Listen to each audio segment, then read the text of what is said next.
о том, что демоны не исцеляют, а убивают, о том, что демоны, если и лечат тело, то делают это, чтобы умертвить твою душу, и о том, что колдунов и чародеев нужно гнать от себя, даже если они произносят имя Бога. Чем оправдывают себя некоторые люди? Они говорят, мы, мол, прибегаем к магам и демонам, потому что, во-первых, получаем исцеление от болезней, которыми страдаем. Во-вторых, они показывают нам, где спрятаны клады и предсказывают будущее. И в-третьих, мы боимся демонов, ибо они зловредные и человеконенавистники, и чтобы задобрить их, мы служим им с помощью магии. На каждое возражение ответим отдельно. По первому оправданию о том, что люди прибегают к магам и демонам, потому что получают исцеление, спросим, что ты творишь, безумный человек? Кто бы ты ни был, почему прибегаешь к магам и чародеям? Чтобы исцелиться. Ты веришь, что дьявол собирается вылечить твою болезнь? Так он же изначально человека-убийца. Это он умертвил весь человеческий род, и станет ли он твоим личным врачом? Он был человека-убийца от начала. Бог говорит, человека-убийца, а ты бежишь как к врачу. Какой же, скажи мне, дашь ответ? Спрашивает Иоанн Златоуст. Помнишь, как он в один миг утопил 2000 свиней в море? Думаешь, после этого он станет церемониться с тобой? Если демоны не пожалели свиней, неужели пощадят тебя? Ибо если они не пощадили свиней, тем более не пощадили бы нас. Разве ты забыл, как нечистые духи не смогли излечить самих магов и чародеев, своих рабов, от нарывов и воспалений, данных Египту через Моисея? Станут ли не исцелять тебя? И не могли волхвы устоять перед Моисеем по причине воспаления, потому что воспаление было на волхвах и на всех египтянах. И если демоны не жалеют твоей души, то вряд ли пощадят твое тело. Если демоны хлопочут, как бы совратить тебя с пути в Царство Божие, то захотят ли побеспокоиться о твоей болезни? Все это ложь и обман. Как говорит святой Иоанн Златоуст, нечистые умеют злоумышлять и вредить, но не лечить. Злоумышлять и наносить вред, а не лечить умеют демоны. Им не жаль душ. И что же, скажи-ка, они жалятся над твоим телом? Они пытаются лишить Царствия Божия и возьмутся ли за освобождение от болезней? По мнению Василия Великого, для дьявола нет ничего слаще, чем всячески вредить и мучить людей. Ничего слаще нет для человека-ненавидца, чем множественное огорчение и наказание человека. Не обманывайся же, друг. Но знай, что, согласно притче, волк никогда не станет овцой.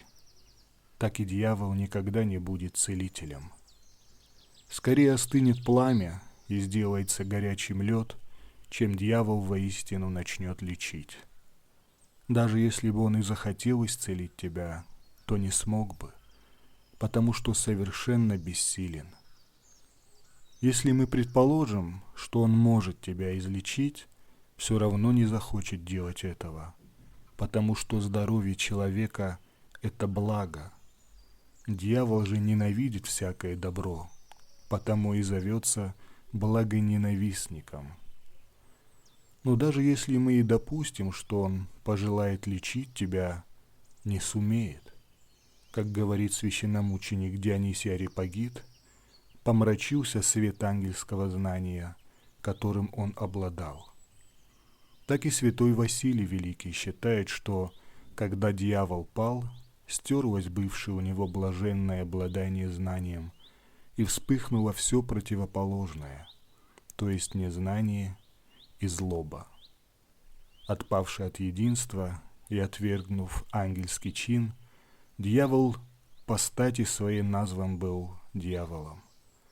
Когда погасло в нем первоначальное и блаженное состояние, и возгорелась сила тому противоположная.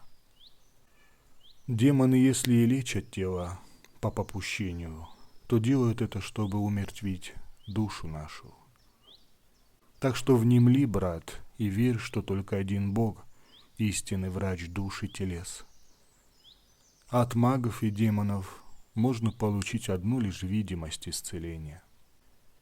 Предположим, что они лечат тело по Божьему попущению, однако знай, что лечат они с одной целью – погубить твою душу. Как? Отделяя тебя от веры во Христа и привлекая тебя к вере и поклонению нечистым духам. Так что какая тебе польза, брат, если ты сегодня, предположим, излечишь тело, а завтра умрешь, и вместе с тобой погибнет твоя бессмертная душа? Какая для тебя польза, если ты здесь получишь кратковременное здоровье, а там вечную муку? Зачем же нужно такое здоровье? Не нужна и жизнь такая. Смерть в десятки тысяч раз лучше такой жизни и такого здоровья. Как говорит Иоанн Златоуст, ибо они, бесы, не лечат поистине, да не будет. Я скажу даже больше, если они и по-настоящему вылечат, то лучше было бы умереть, нежели прибегать к этим врагам Божьим и получать исцеление таким образом. Что за польза излечиться телу, если душа погибает? Что за прибыль? Здесь улучшить некое утешение, уготовав себе тем самым неугасимый огонь. Если излечит демон, он больше навредил, нежели принес пользы, ибо он принес пользу телу, вскоре умирающему и истлевающему, но повредил душе бессмертной. Поскольку, братья, дьявол наилукавнейший ловец, то он подбрасывает малую приманку, дабы поймать большую рыбу, и рад, что через временное здоровье полностью лишает тебя рая. Немного продлив тебе жизнь сейчас, он потом будет мучить тебя вечно. Разве не видишь, как был расслабленный 38 лет на одре, ни жив, ни мертв, но мужественно переносил свою болезнь, ожидая Божьей помощи, не призывал чародеев и не просил дать ему какой-нибудь спасительный талисман. К магии не прибегал, ни к заклинаниям, ничего подобного, но ожидал помощи от Бога. Почему же ты, друг, такой нетерпеливый?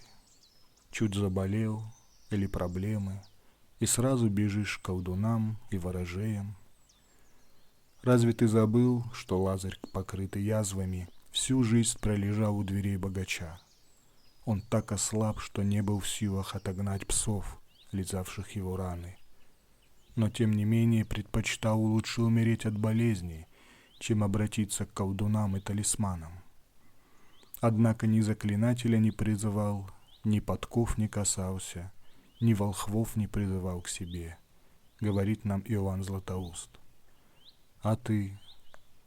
Как удостоишься прощения, если при малейшей температуре бежишь к всяким бабкам? Разве ты не слышал о мужестве Иова, который, потеряв детей, имущество, покрылся струпьями от проказы, да так, что черви изъели все его тело, и он даже хлеб не мог есть от зловония? Несмотря на это, хотя и могут избавиться от этих ужасов и умереть, произнеся хулу, как говорила ему жена, «Похули Бога и умри», он мужественно терпел и ни единого хульного слова не произнес своими устами. Отчего же ты такой нетерпеливый и при малейшей царапине начинаешь презирать Бога, Христа, веру и святых, и бежишь за исцелением к врагам Божьим, магам и демонам? И какое прощение можешь ты получить за это? Как говорит Иоанн Златоуст, какое нам будет прощение, если они претерпели такие страдания, А мы при повышении температуры или при повреждении бежим в разные капища, к ворожеям, чародеям и в дома свои их призываем. Колдунов и чародеев нужно гнать от себя, даже если они произносят имя Бога. Однако, может быть, кто-то скажет, если какая-нибудь верующая старушка или христианин-знахарь при ворожбе дает оберег и не произносит и не пишет никаких имен, кроме Бога, Христа, Богородицы и святых, то что же в том дурного? На это отвечает тебе святой Иоанн Златоуст. Ты должен отвращаться от ворожей и знахаря как раз за то, что они упоминают имя Бога в поношении и бесчестии.